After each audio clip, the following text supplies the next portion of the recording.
Pakistan versus South Africa का पहला test शुरू हो चुका है और 2 दिन गुजर चुके हैं। तो इन पहले 2 दिन के बारे में बात करेंगे। सबसे पहले बात करेंगे पाकिस्तान जो टॉस जीता, पाकिस्तान ने टॉस जीत के सबसे पहले बैटिंग करने का फैसला किया। मेरे ख्याल से बहुत अच्छा डिसीजन था बैटिंग करने का, क्योंकि आपको पता है लाहौर की जो पिच है वो फट्टा विकेट है, बैटिंग पैराडाइज है, और जितनी जल्दी विकेट पे आप ज़्यादा स्कोर करेंगे तो उतना ही फ़ायदा है टेस्ट मैच में एटलीस्ट। और लेटर ऑन जो है वो स्पिन के चांसेस बहुत ज़्यादा है। जब पाकिस्तान बैटिंग करने आए हैं, अब्दुल्ला शफीक तीसरी गेंद पे ही फारुक हो गए। मुझे समझ नहीं आ रही अब्दुल्ला शफीक किस बेस पे पाकिस्तान टेस्ट क्रिकेट टीम में खेल रहा है। मतलब उसकी पास की परफॉर्मेंसेस आप देख लें, आप उसकी बांग्लादेश की सीरीज़ की परफॉर्मेंस देख लें, ऑनेस्टली डिसअपॉइंटिंग। फिर आपने उसको ड्रॉप किया, फिर आपने आप उसको इस सीरीज़ के लिए दोबारा सेलेक्ट कर लिया। किस बेस पे वो दोबारा आया है, क्या परफॉर्मेंसेस दी हैं, don't know. Imamul Haq justified गया है, डोमेस्टिक में परफॉर्म किया है, वापस आया है, सिलेक्शन हुई है।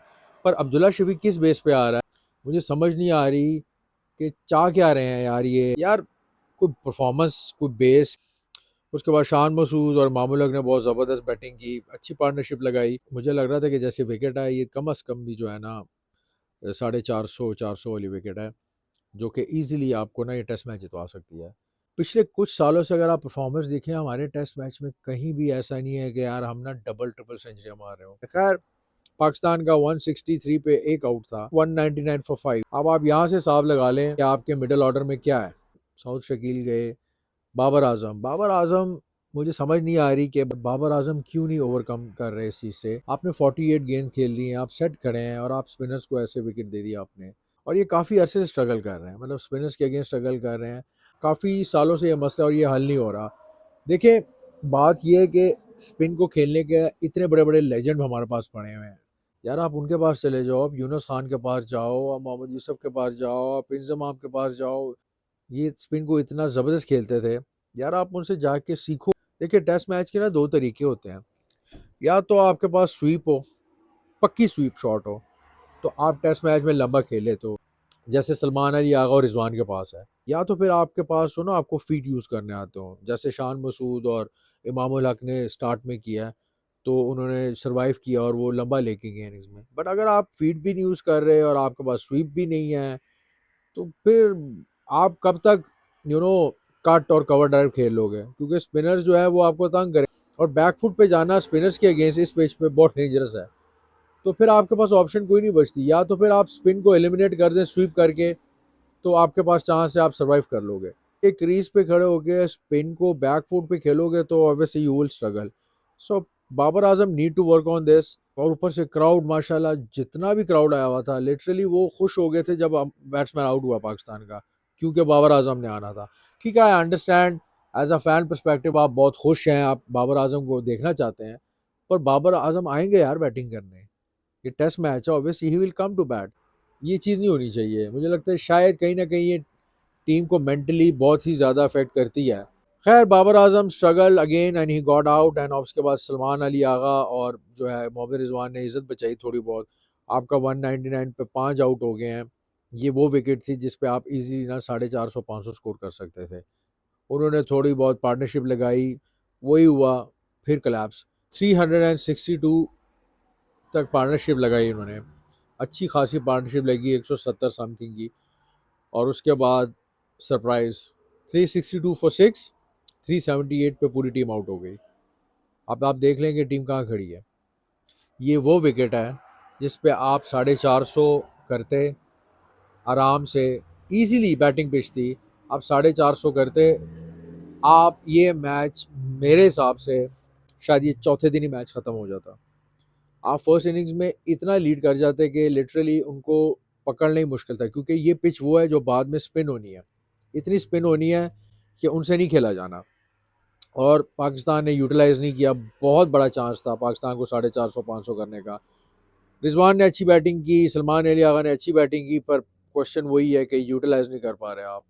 और सरप्राइजिंग चीज़ ये है, मुझे ये समझ नहीं है कि पाकिस्तान ने 2 सीमर्स खिलाए, जब आपको पता है कि पिच जो है स्पिन होनी है दूसरे दिन तीसरे दिन। आपने दो आपने 2 पेसर्स खिला दिए हैं। एक की समझ आती है, ठीक है, आपने हसन अली को खिला दिया। आपने जो आसिफ अफरीदी को सेलेक्ट किया था उसका अचार डालना है।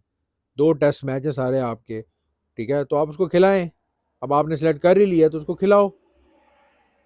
आपने अबरार अहमद का क्या अचार डालना है? तो यार मतलब समझ नहीं है कि मुझे कुछ कि आपने पेसर क्यों लिया है। आपने ये सोच के लिया है कि लेटर ऑन रिवर्स होगी, रिवर्स के चांसेस हैं, ठीक है, but why you are going for reverse जब आपको पिच सपोर्ट कर रही है और आपको पता है कि पिच स्पिन होनी है। आपने 2 स्पिनर खिलाए, आप 3 खिलाएं। Anyways south Africa I batting करने। साउथ अफ्रीका ने मतलब स्टार्ट लिया, मुझे समझ नहीं आई।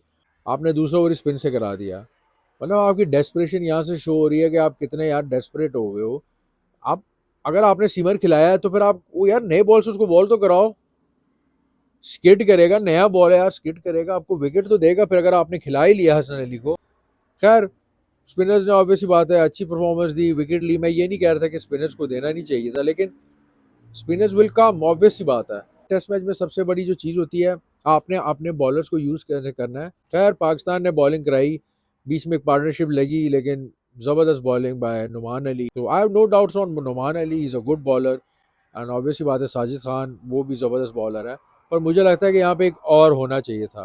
देखिए आपने 2 ऑफ स्पिनर खिला दिए हैं, मुझे लगता है यहाँ पे एक लेग स्पिनर एटलीस्ट मस्ट होना चाहिए था। बट लेकिन खैर they still performed. South Africa 162 run trail कर रही है। So South Africa 216 for 6, good comeback. मैं कहूँगा आज का दिन पाकिस्तान का दिन था, सेकेंड डे, क्योंकि पाकिस्तान ने जो है वो कम बैक किया है। अब मुझे लगता है कि जो 162 रन की जो ट्रेल है, पाकिस्तान को चाहिए कि कम अज़ कम भी होना। अगर ये टेस्ट मैच जीतना है तो पाकिस्तान को कम अज़ कम 100 रन की लीड चाहिए। 100 से ज़्यादा लीड हो तो प्लस पॉइंट, बट मुझे लगता है मिनिमम 100 की लीड हो तो पाकिस्तान का बहुत ज़बरदस्त चांस है ये टेस्ट मैच जीतने का। बट पाकिस्तान जब बैटिंग करने आएगा बॉल तब भी स्पिन होगी। उनका जो मुत्तस्वामी है वो हमें लड़ जाएगा, तो इसलिए हमें 100-120 रन चाहिए ताकि हम जो है सेकंड इनिंग्स में एटलीस्ट 200 200 250 स्कोर करें, 350 का टारगेट दें उनको, और हम चौथे दिन जाके ये टेस्ट मैच रैप अप करें, because it's a great chance for Pakistan to win this match. तो देखते हैं, 2 दिन में तो बॉल इतनी स्पिन हो रही है, तीसरे दिन मुझे लगता है कि इससे भी ज़्यादा होगी, और चौथे दिन ऑब्वियसली बात है ये स्पिन ऐसे ही होती रहेगी, क्योंकि जितनी पिच रफ होगी उतने ही चांस है पाकिस्तान का ये मैच जीतने का। और सेकंड इनिंग्स में आपको पता है टेस्ट मैच में चेस करना इतना आसान नहीं होता।